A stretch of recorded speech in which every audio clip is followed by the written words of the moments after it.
Okay, folks, here we go.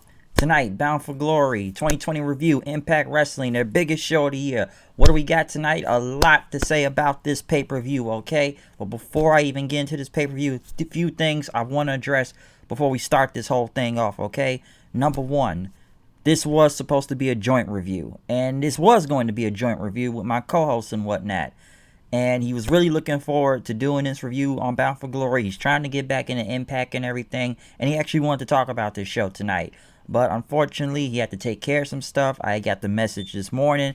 Basically, it was going to be an all-day thing, so he was not going to be able to do it. So hopefully, sometime in the near future, we will get him on for a different review. Okay, we wanted to do something different. Like, we try not to keep it the same all the time in reviewing shows. So we wanted to do Impact Bound for Glory because, like I said before, it is their biggest show of the year. And he's trying to get back into Impact, and he was really interested in what tonight's card was about, and he kind of wanted to know a little bit more. And I was going to kind of give him the heads up on everything. But hey, stuff happens. Important priorities are got to be taken care of. So hey, maybe sometime or later we'll get another review in. Number two, I want to take a special shout out to the Bodega Wrestling Podcast or the Urban Wrestling Network, whatever you want to call them. I want to thank them because I won a contest over Twitter yesterday. Basically, I got to watch Bound for Glory for free tonight on Fight TV, okay? I'm sure we all have different ways of watching this show for free and whatnot, or if you paid for it. But I won this pay-per-view for free for Fight TV. I watched it tonight. Streaming was perfect. Didn't really have any problems. I may have had maybe one a little two hiccups, but they only lasted for about a few seconds. So I wanted to take a special thank you to the Bodega Wrestling Podcast, Urban Wrestling Network. And yeah, hopefully we will work together soon in the future or whatnot, and whatever collaboration, what will happen, okay? But that's something that will be saved for a later date. I just wanted to thank them personally also before we get to this review. So yes, Bound for Glory, a lot to say about tonight. Obviously, a lot of things are different. They are still in Skyway Studios, Nashville, Tennessee, and whatnot. You know, it's crazy because I went to Bound for Glory last year, which I kind of still have the shirt from last year also. When it was in Chicago last year at the ODM Expo Center. I had a fun time that night. I really did.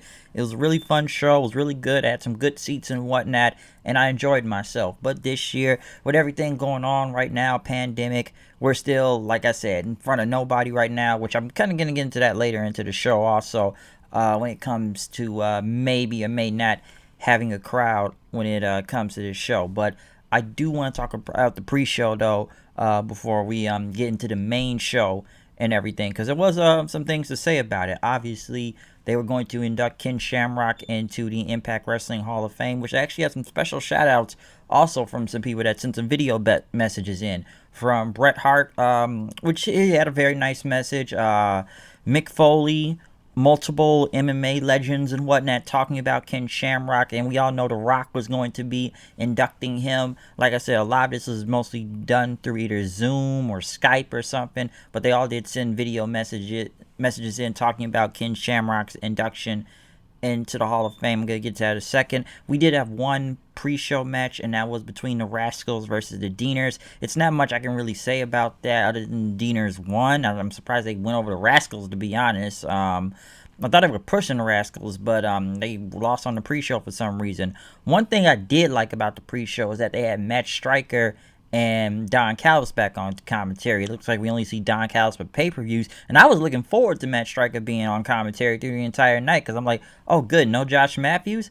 I'm good with this. I was actually going to like that decision, but I'm going to, get into that for a second soon enough. But they did have the video message of The Rock talking about Ken Shamrock inducting him into the Hall of Fame. I'm sure everybody's saying right now The Rock's making his Impact Wrestling debut, but yes, basically just talking about Ken Shamrock, how he helped him in his career and everything, and, why he is what he is right now. It was some very nice words from The Rock when he inducted him, which like I said, Ken Shamrock's induction was good. He thanked a lot of people from The Rock. I know he thanked Vince, the WWF, that gave him his start and everything. Yes, he came from the MMA world and whatnot, but he found a way and made it also into wrestling and whatnot. And, basically, just basically talking about his career and everything, and just him being Rock. Rock helped him become a strong heel and everything. He's like a friend, he's like a brother and whatnot. But like I said, he just thanked everybody, thanked the fans and whatnot, and they gave him like a glass plaque award and everything. So it was a very nice speech, very good Hall of Fame induction for Ken Shamrock. I enjoyed it. It was pretty cool. I'll get that, especially that they took a lot of time and getting a lot of these people to even send in a lot of messages to talk about Ken Shamrock in general. So I thought that was actually enjoyable. That was a pretty good way to do the pre-show before we actually kicked off the main show for Bound for Glory. So I did like that. But then when we got into the main show of Bound for Glory, unfortunately, they put Josh Matthews back on commentary, and it was with Don Callis. I'm sure a lot of people even saying right now they'd rather have Madison Rayne out there, which she will be there later in the show, but they'd rather have her out there than Josh Matthews, because I don't hate Josh Matthews, but he just sometimes just ain't working. I'm sorry. There's just times where he just sounds very bad, or as my friend would say, he tries to use his excited voice to get stuff over, but it's not working. Okay, it's literally not working. Okay, but we did kick it off with a six-way for the X Division Championship. Rohit Raju, T.J. Perkins, Trey Miguel, Chris Bay, Willie Mack, and Jordan Grace. Basically, I would say spot opener. You know how the X Division goes, especially with this many people. I would call it a somewhat almost of a spot fest, but this was still a really good match too. I found it enjoyable. I did. And I kind of wanted Rohit to win anyways, if they were going to keep continuing this whole cocky, finding a way, any way to, just to hold on to that championship, okay? I'm glad they did not put the title on Jordan Grace. I don't think we need to see another Tesla situation. I think I've already addressed that before, so thank God that did not happen. But this was still good. Rohit ended up throwing Jordan Grace off the top rope into Mac and, was it Trey, I believe? I think it was Trey or Chris Bay. But, TJ Perkins, he ended up hitting the Mamba Splash onto Trey, but Rohit knocked TJ out of the way to pin him, still retaining the X Division Championship. So, him, like I said, him being the cocky champion right now is good. I'm glad they're keeping him in this spot and not taking the title off him too soon, because I think this is kind of good. This is pretty good, and I'm like what I'm seeing. So, he found a way to keep the title. I had no problem with this. Next, though, we got the Call Your Shot Gauntlet Battle Royale. Number 1 was Rhino. If Rhino was eliminated, he could basically kiss his career goodbye and help him get a contract. 2 was Sean Daivari, or if you remember him in Impact, many years ago, he was Sheik Abdul Bashir. And I remember he was with the World Elite with Eric Young. I gotta say, Daivari looks incredible. Daivari just looks in fantastic shape. Looks like he hasn't really aged that much either, so he kind of looks the same. And like I said, the guy looked great. He looked real great out there. So, gotta give it to Daivari, okay? Next, we had Larry D out there. Crazy Steve was out. AC Romero, basically, both team Triple XL tag teams were out there. Next was Tennille Dashwood, which she didn't really kind of was in the match, so she sent her photographer in, Caleb Conley. Caleb with a K, by the way. Havoc was next out there. Brian Myers was number 8, I believe. Crazy Steve ended up getting eliminated by him. Next was Hornswoggle. I'm sorry, just Swoggle, I should say. Thank God this didn't last that long. Which he used Swoggle's weapon to eliminate Daivari, but then Myers ended up dropping Swoggle out of the ring onto Daivari. Next was Tommy Dreamer, basically a tribute to the Road Warrior Animal with the face paint and the haircut and whatnot. Even hitting a doomsday device on Myers with Swoggle getting back in the ring somehow. Next was Alicia Edwards, who basically stood by Dreamer for a second, had a kendo stick, which she was going to whack Myers, but I don't know, she tried to use Tennille's freaking, like a shield, but he ended up throwing out Tommy Dreamer and then just throwing out Alicia, since he no-sold the whole kendo stick shots. Next, he even picked up Tennille trying to take pictures with her and throwing her out of the ring. Then, right after that, next, who else did we have in this match? Kier Hogan? Kier Hogan was out there.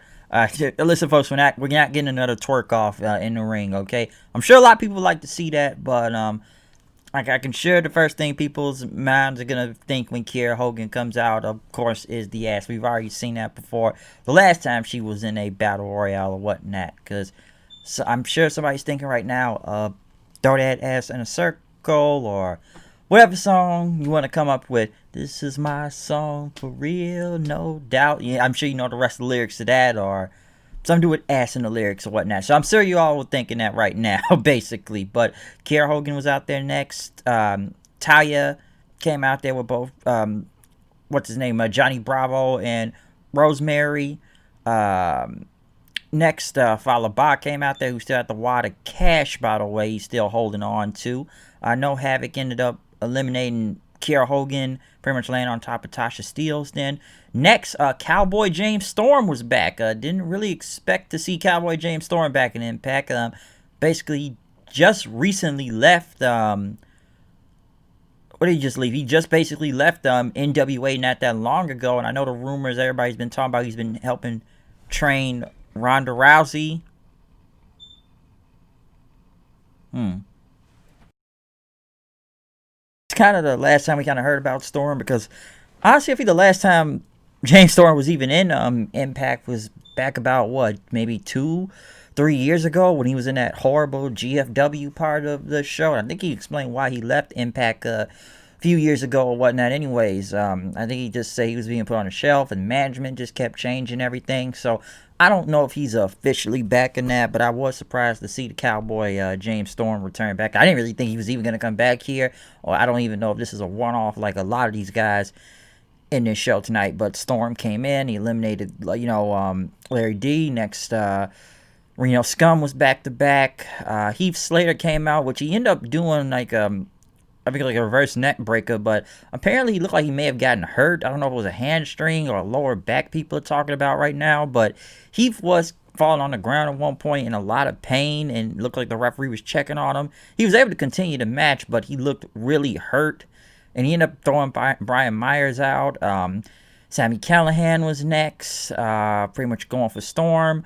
20 was Hernandez, which he eliminated, followed by Bob went after the cash, but Hernandez ended up getting out of the ring and just going after the cash then. Rhino ended up eliminating one of Reno Scum as, he eliminated both Reno Scum. Callahan, it was Callahan, Storm, Rhino, and Heath in the final four then. Heath, I guess he was still hurt out there. Callahan, no, he ended up eliminating Storm as he tried to skin the cat. Rhino, not Rhino, I think Storm eliminated Heath then at one point also. So yeah, that's what happened there. But then it was Callahan that eliminated Heath, and he says, like, I don't give a damn about your kids, okay? I don't care about your kids. And it ended up between Rhino and Callahan left, which Callahan got a chair, was going to do, hit him with it, but the referee stopped him. Rhino got the gore, and then he won the match. Basically, he gets a future title shot at anything, which everybody says, Rhino going to go for the world title. I don't know if a lot of people want to see that, but he did help save Heath, keep his job in Impact and whatnot, so he was able to save his job here, folks. He did save his job and whatnot. I don't know what's going to happen from this, or they're probably going to go after the tag titles for all I know with that call your shot thing. So I expect them to do that. But I did enjoy this Battle Royale, though. There was some parts I didn't like, but some I did like. The returns and surprises were okay. Daivari was surprising. I'll say that. Swago I didn't really care for. James Storm, I don't know if his is a one-off in that. I'm not really sure, because this has been a lot of question where James Storm is going right now. Maybe this is, I know some people think, like I said before, some people think he's going to WWE because he was helped training Rousey. Some people think he'll end up in AEW. I don't know where James Storm will end up at. So if he doesn't show up on the show this Tuesday, or whenever he shows up on this show, I don't know. But, like I said, I'm not really sure if this is a one-off for James Storm. I was just surprised to see him. I didn't really expect him to come back here. I really didn't, but I like James Storm, so we'll see what happens. Next, we got the undisclosed location match between EC3 and Moose. This basically was a cinematic match. EC3 ended this not EC3, but Moose ended up getting out of his car, entering some building. EC3 was beating up some dude, talking about control your narrative. Moose had arrived. He called out EC3. Then EC3's followers, all these hooded guys and whatnot with masks on, were somewhere in a storage room or something.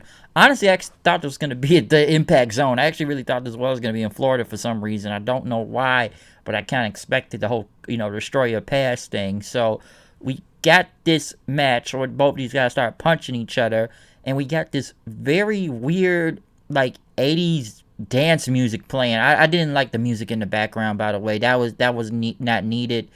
I know EC3 was getting the upper hand until Moose came back and kicked him in the nuts, and call him son of a bitch. He started bleeding and everything, but EC3 came back and pretty much took him down, pulled him outside of the ring, throw him into the the guardrail and whatnot outside. Just hit him in the ring post, making him bleed then. And, talk about the whole TNA title, that, this whole legacy. You think you're a god, you're a false idol, and you're nothing, basically. I need you to be the Moose. I need you to be a monster. I need you to be the old Moose. This new Moose, this false narrative you put on is not working. And EC3 was going to hit his one per...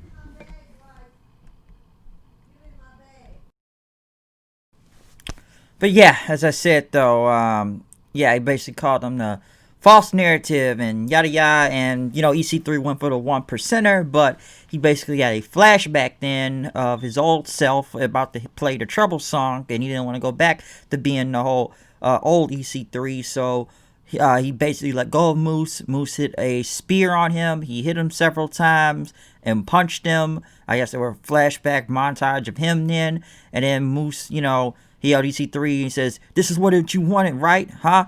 And he says, "This what you wanted?" And EC3, the Moose, they all started chanting Moose, then putting the arms up, and then EC3 said, "Yes, this is what I wanted." Moose ended up hitting EC3 in the head with the title belt and was pissed off as EC3 and his, hooded follower guys had, brought him away.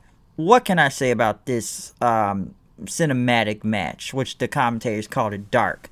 Number one, this wasn't too bad.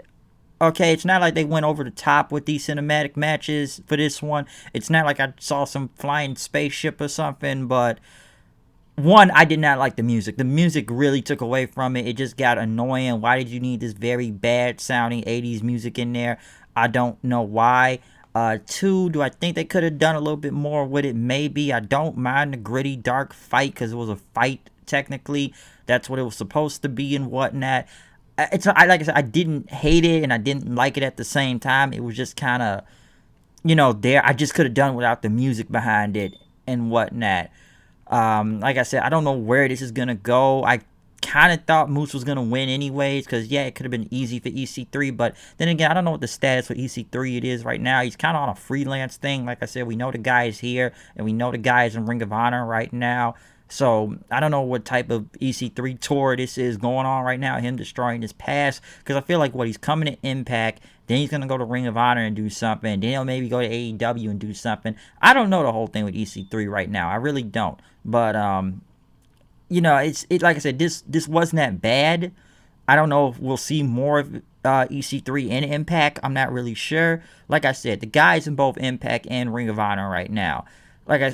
So this whole cinematic thing, like I said, it wasn't over the top or nothing. It's like I said, it's not like people were out there stabbing each other on some Lucha Underground type mess or some type of mystical thing going on. It wasn't even a broken universe, okay? It wasn't even that. It was a fight. That's what it was. I just could have done without the music and whatnot. Some of it I feel like it was just a little bit too much edited and whatnot. So I didn't hate the thing. I'm kind of in the middle of it, okay? So Moose technically won this match, so I kind of think he needed to win in a way. So yeah, he won. Okay, just because I feel like Moose doesn't get a lot of wins in general, and I feel like we haven't seen this guy wrestle for once in a while, I should say, and he's just been chasing EC3 the whole time. And I wouldn't have wore white, especially if you're gonna bleed all over the place too. But Moose got back his TNA title, so we'll see if this EC3 thing continues. We'll see if it does. Okay. Next, Eddie Edwards went against Ken Shamrock. This was not that bad of a match, I should say. This was actually pretty good. It wasn't the worst on this show. I'm sure people don't want to see a Ken Shamrock match, just due to how old he is. But the guy can still move. I've seen the guy live, so he can still move okay. I actually liked this match. It was actually pretty good for what it was. It wasn't too botchy and whatnot. The only thing I didn't really like was just Sami Callihan just doing his hacking thing again now. I'm digging this whole I can control the phone like Watch Dogs to, turn the lights on and off now. It didn't show up with a baseball bat, but, Eddie got the kendo stick and knocked the bat out of his hands and hit Sammy with it. And then Shamrock hit him with the belly to belly, and it was an ankle lock, and it was over then after that. So this wasn't. It was an okay match. I don't want to say it was a cool down match or whatnot. But then again, this feud in general doesn't really make a lot of sense, just given how somewhat last minute this was before they even got to Bound for Glory. Okay, I'm glad Ken went to the Hall of Fame and whatnot, but this feud is just kind of feels a little bit rushed and last minute at the same time. Also, I don't even really know what this Callihan and Shamrock partnership is going. Honestly, don't. But yes, though, moving on from that, though, we then went to what is next right here. Yes, I believe the tag team championships were on the line. A fatal 4-way tag team championship. I know the North cut a promo, basically a really great promo, by the way, especially from Ethan Page and Josh Alexander also.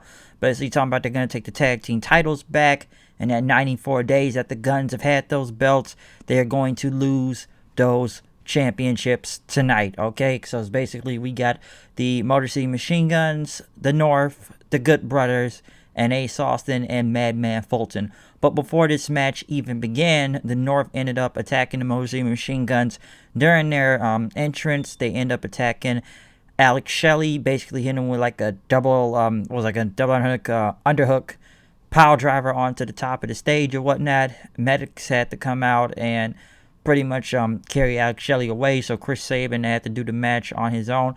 Really great tag team match, I should say. I was expecting it to be like this, especially given from all four of these teams. You knew they were going to deliver out there. I really did enjoy this. I was surprised by the finish, though, of this entire match, too, because this was a great tag team match, and basically Sabin had to work on it on his own, basically work out there on his own without his partner and everything. But this was great. I did enjoy it. I actually thought the Good Brothers were going to get the win right here, especially on Josh Alexander with the Magic Killer, but he was able to get out of it, basically throwing Gallows out of the ring, and basically as Carl Anderson went for a gun stun, Josh Alexander pushed him off. Ethan Page hit him with one of the title belts, and Josh Alexander basically got the win over Carl Anderson for the win. So the North have retained the tag team titles. I really didn't expect that to happen. I kind of expected the Good Brothers to even win the belts, but I guess they didn't want to do the whole, hey, let's bring a new team in from another company and then we'll make them look dominant, then win the titles, which, don't get me wrong, Gallows and Anderson have been looked very dominant, mostly been racking up a lot of wins, so I really didn't expect them to be taking the pinfall. I actually thought Fulton or Ace may have been taking the pinfall right here. I didn't really think Gallows and Anderson would, and maybe the Guns, given, Sabin had to work on his own. I don't know what happened to Alex Shelley and everything, or why that was even happening, but this was a very great tag team match. I wouldn't say too overbooked, but I didn't really expect the North to get the win right here. Really did not expect it, but this was one of my favorite matches of the night. I think when the title matches started coming in more and more, I think that's when more of the show was getting better then after that. Yeah, but next though, I know they had a segment with Rosemary and them. As long as I don't have to see no Undead Realm stuff on this show, I'm good from there. But next we then went into the Knockouts title match, which Deonna Purrazzo came out first, which I thought was kind of strange. She was supposed to face Kylie Ray for the Knockouts championship, but apparently that did not happen. And I know they had Madison Rain on commentary. So since Kylie Rae was not here and her music never played, Deonna Purrazzo said, I dare any man, woman, or anybody, any knockout alive back there to come right now and face me for the Knockouts Championship, okay? Anyone right now. And who was it going to be? It ended up being Su Yung. No Susie. Su Yung was back. Su Yung making her return. Gotta say the face paint did look cool. I'll give it that. The face for the title. And, at first I was disappointed by this because, I actually wanted to see Purrazzo and Kylie Rae go for the title. But here's the reason why it's being said that Kylie Rae was not here tonight.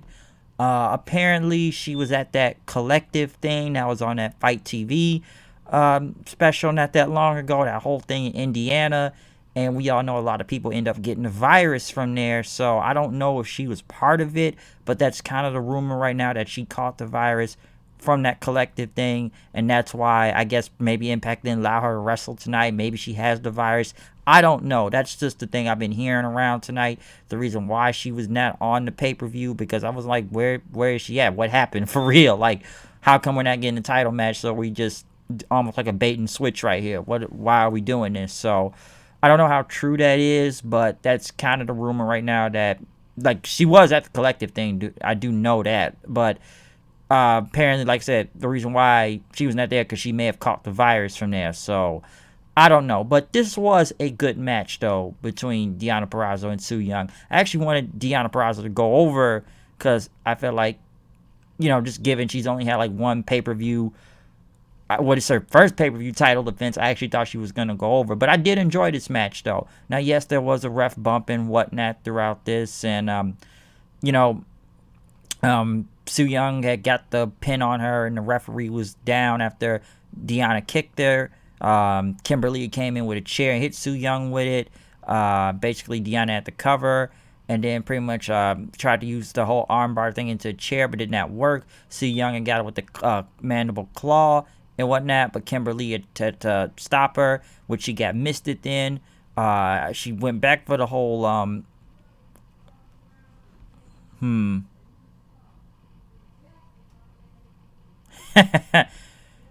went back for the armbar, but once again she was able to do the mandible claw to get out of the Fujiwara armbar and whatnot.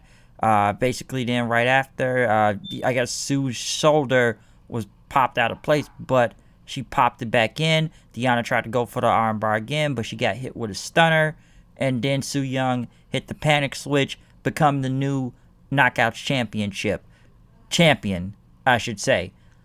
I liked this match. I did like it. I just was a little disappointed. I just really wanted to see the Kylie Rae and Deonna match.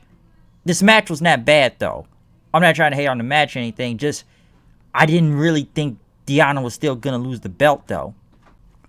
But still, though, like I said, the match was still good and whatnot, but just didn't really kind of expect a lot of these changes to happen and whatnot. So maybe they can make this work with Su Yung with the title. I'm sure we'll see a rematch from her and Deonna Purrazzo for it, or however they fit Kylie Rae into this whole title thing, because I just feel like this change may have happened due to Kylie Rae not being there.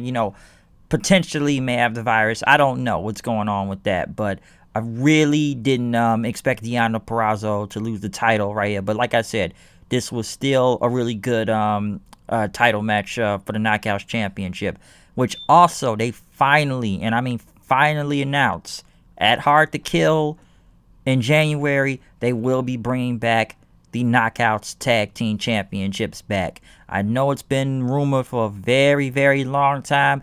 I'm sure everybody expected by Slammiversary, but it's finally something. With all these tag teams you have right now in the women's division, finally they got something to fight for now, instead of just doing random tag matches almost every week on this show. So finally you got something that's going to come from this, okay? You're going to get something from this now. So at least they finally brought the Knockouts tag belts back. This can work right now. So I'm all behind this. This is actually going to work this time. So we'll see where this goes, because like you just adding all, like I said, the Knockouts division is very stacked right now, And like I said before, they need something to fight over. And that's what you got to fight over is the Knockouts Tag Team title. So that's good. But now we move on to the main event. Of course, a lot of the joke is that Josh Matthews didn't lose his voice this time in the main event. So, yes, we got Rich Swan versus Eric Young for the Impact World title. Great match. All right, very great match. I enjoyed this from both guys. You knew they were going to deliver. You knew you were going to get something great out of this. 20-something minutes out here. These guys went in, okay? I really did enjoy the main event between Swan and Eric Young. Eric Young just been a great heel ever since he came back to Impact. They've made Swan into a great underdog face, I will say that. I don't know, you know, I wanted Swan to win anyways and whatnot. I actually thought Eric Young was actually going to win this match, especially focusing on Rich's leg and then his neck, especially after he landed on his head, you know, jumping on the apron of the ring and whatnot. But I know Eric Young, he tried to go for the power driver. Rich hit him with like a couple kicks and whatnot, even trying to go for that lethal injection, but Eric Young caught him, taking him down. And whatnot. Basically, Swan was able to get out of it, try to go for a Fang Splash, but Eric Young stopped him again. But Richard pretty much got him with a cutter then. He then hit him with another lethal injection, and then he hit him with a big Phoenix Splash for the win, pinning Eric Young to become the new world champion. Basically, the locker room came out, the faces came out, and, you know, they came out and celebrated with Rich Swan, putting him, you know, put him over his shoulders and everything, holding him up as he celebrated winning the title. So, yes, this was a great match. Both guys delivered. I actually thought Eric Young was actually going to retain just because I feel like, you know, since Eric Young has been on a roll, I feel like they would have had him hold the belt a little bit longer and whatnot. I knew it was going to be Eric Young and Rich Swan at Bound for Glory one way or another. I just never really believed it was ever going to be for the title, though, or whatnot. And I somewhat kind of expected Eric Young to keep going with this just because the guy's been a great heel and whatnot, and they could have kept that going, which they'll probably still continue this. They could have a rematch for the title. You never know. You know, another thing, one thing I'll say, why I didn't want the belt kind of changed at the same time, just given I feel like the world title has played hot potato in some ways, okay? And I say that for a reason, just given the many champions that have changed throughout the year due to some type of unfortunate circumstance and whatnot. Just going all the way back, and I don't want to go all the way back to Cage because that was like last year and whatnot, but then again, the guy was hurt majority of his run, and then Sami Callihan, he just barely even had the belt. Then I'm not going to go into the whole Tessa thing, and then, come on, look what happened, and then they had to make the belt vacant. And then, yes, I'm glad Eddie had won the title, but then, you know, Eddie didn't really hold it that long either, and I kind of believe he was definitely a transitional champion now at this point. And then when EY held it, it was probably for, what, a few months or whatnot until now. I just felt like they could have kept him going with the title. Maybe the belt goes back on him. I don't know. But then again, you know, Swan, I don't mind Swan winning at all. I like Rich Swan. I actually thought he should have won back at Hard to Kill. He should have been the one to be facing for that title, not Tessa Blanchard, just because he was over in that gauntlet and whatnot and won, you know, the respect of the fans and everything, and was really over at that point. That's when they should have really been pushing him to the world title. But at this time, too, I have no problem where they were going right now, okay? But, you know, at least they finally capitalized on that. But even I think they could have kept the, you know, the heel thing going with EY. Just the guy's been just doing great out there. Still, this was still good, okay? This was a great main event to end off the show and whatnot. You know, overall, Bound for Glory, I thought it was enjoyable. I think the last 3 title matches really delivered out there. X Division was pretty cool. I didn't mind Rohit winning. It was a spot fest, but Rohit winning, it made sense. The undisclosed location with EC3 and Moose, I'm 50-50 on it. I just hated that freaking music and whatnot. I don't know how they can continue this. I really don't know, especially with this whole control your narrative. But then again, EC3's in both Impact and Ring of Honor right now, so I don't even know where this is going all the way. Shamrock and Eddie was okay for what it was. I didn't mind the match. I just didn't really like the finish with the whole Callahan hacking thing and whatnot. But because I don't really know where the story's going at this point. But, you know, Ken getting the win, you know, hey, guy's in the Hall of Fame now and whatnot. And it was cool that The Rock inducted him. So I did enjoy his little Hall of Fame induction speech, too. So, you know, good for Ken Shamrock, man. The guy, like I said, I've seen the guy wrestle live last year and whatnot back at Bound for Glory. I thought he did okay. So, he deserves all respect in the world, and good for him. The Call Your Shot Gauntlet Battle Royale, I was actually good with it on some parts, okay? Maybe because it was returns and some things made sense throughout the entire feud. I don't know about Rhino having. I don't think he's going to go for the world title. He'll probably go for the tag belts with Heath. But, I was glad to see guys like Daivari back in the fold and James Storm. I actually thought that was a surprise out there. Like I said, I don't know if Storm is officially still with his company and that, but we'll see what happens. So we're just going to wait on that. So yeah, Impact, I thought Bound for Glory was a pretty good show. I think it just got way better once the last 3 title matches came on. I didn't really expect to crown 3 new champions tonight, okay? I think the tag teams and the tag team and the knockouts one surprised me. The world title I was iffy on, but I didn't really expect the tag team titles to change, and I didn't really expect to see a new knockouts champion, okay? Given that the match was changed and it wasn't, Deanna and Kylie Ray, it was Su Yung, but they had to put Su Yung over strong, I guess, with her big return and whatnot. So her winning the title, like I said, very good match. I just didn't really expect her to win the belt at the same time. Overall, though, like I said, I thought Bound for Glory was a really good pay-per-view and whatnot, and I recommend checking it out. It was good. Like I said, the last 3 matches were that's when the show got way better, though, in my opinion, okay? So overall, I did enjoy Bound for Glory. I did like what was going on and whatnot. Even, I guess there's not much to say about the set and everything, just because all they did was make it blue and whatnot. My only other gripes out of this show, other than what I've explained throughout this review, I wish they would have kept Matt Striker and Don Callis on commentary. I thought that was a huge upgrade over Josh Matthews. I wish they would you could have at least kept Matt Striker out there the whole night. We could have just had a 3-man booth if we wanted to. I would have minded just him and Callis and Josh Matthews. At least, Striker would be able to mask some of, Josh's bad commentary off, but I wish they would have kept him out there for the commentary team instead of just for the pre-show and the induction ceremony and whatnot. So I really wish they should have did that. Even Madison being out there, I didn't mind too, but like a lot of people have said, Madison is almost better on commentary than Josh Matthews himself out there, okay? But like I said, that's one of my only other gripes with this show. But overall, like I said, a really, really good pay-per-view. That was very enjoyable, and I recommend going back to watch it. But other than that, though, that is my Bound for Glory 2020 review. I did enjoy this show and whatnot. And there's one thing I want to speak on also, and I know there's a lot of questions on this when it comes to Impact. Should they put spectator wrestlers out there like, a lot of other companies doing? At least have them go out there just, slapping stuff and get the stuff over and, be loud and cheer. I don't know if it's probably protocol due to the virus, because, listen, I'm sure people have said that, Ring of Honor should do that, or didn't get. I heard MLW is going to be doing the same thing, too, but no spectator fans, so just, the whole empty building and whatnot. So I don't know how they're going to work this out, okay, because I'm like, yeah, Ring of Honor doesn't really have any fans out there also, so they're just doing it in front of nobody. And Impact has done it for a while, though, in front of nobody and whatnot, ever since this whole pandemic has begun. I was thinking, maybe they should put some spectator wrestlers out there, at least give it some type of an atmosphere and whatnot, because yes, it does suck. We get it. It's already weird enough that there's no fans and whatnot, but they could at least put something out there to make some noise and whatnot. But like at the same time, I don't think they want to take any chances, because I don't really hear about nobody ever really getting sick from over there during this whole pandemic and Impact. I don't really hear any story about nobody catching the virus or anything, so I don't know what their testing processes over there in Nashville, okay? I don't know, but maybe they're doing a good job for all I know. So, it's one of those things you can debate on if they should have spectator fans or if they shouldn't. I think maybe at this point, if they take the right steps, maybe they can, but at the same time, I guess they don't want to take any chances, so I can understand that too.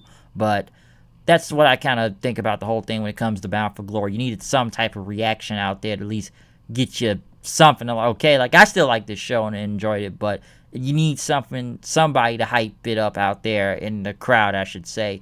But other than that, though, that is my review of Bound for Glory 2020. Like I said, really different and whatnot, because like I said, I still enjoyed going to last year's show. You can go check out that review also. That's uploaded online right now.